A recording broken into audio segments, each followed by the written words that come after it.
นภูมิใจทั่วทางกายญาข้าวขาวสาวงามวัฒนธรรมขึ้นชื่อหรือซาเสบังไพสวยงามสง่า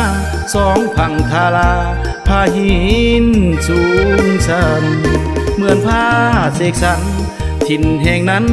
งามหลายเหลือเกินเที่ยวชมจนว่าหลงเพลินคิดว่าเดินอยู่แดนสวรรค์ทั้งเสียงขับลำมหาไสมวลหลายทุกวันบ่าวสาวเว้า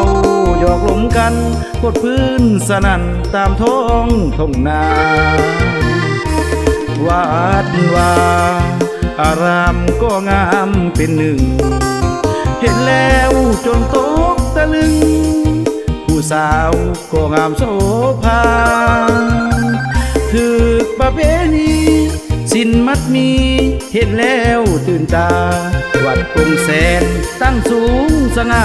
บ่อยากจากลาเมืองมหาชัยหากใครได้ไป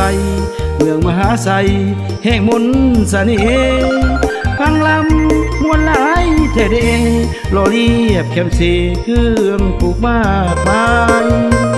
ชาวเมืองแห่งนี้มีมิตรไมตรียิ้มแย้มแจ่มใสตอนหับแขกคนใกล้ไกลสู่เมืองมหาชัยด้วยความยินดี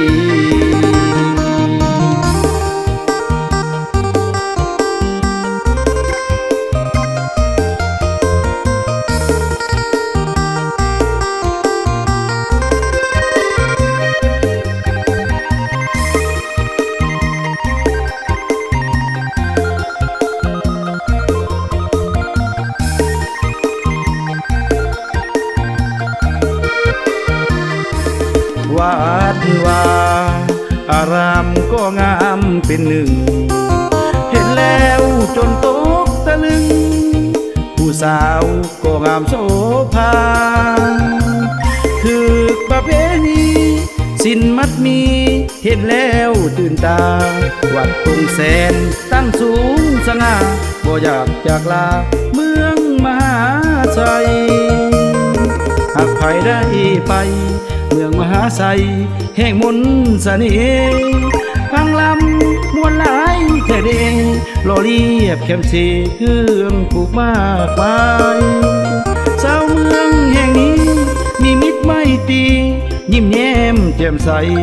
ตอนหับแขกคนใกล้ไกลสู่เมืองมหาชัยด้วยความยินดี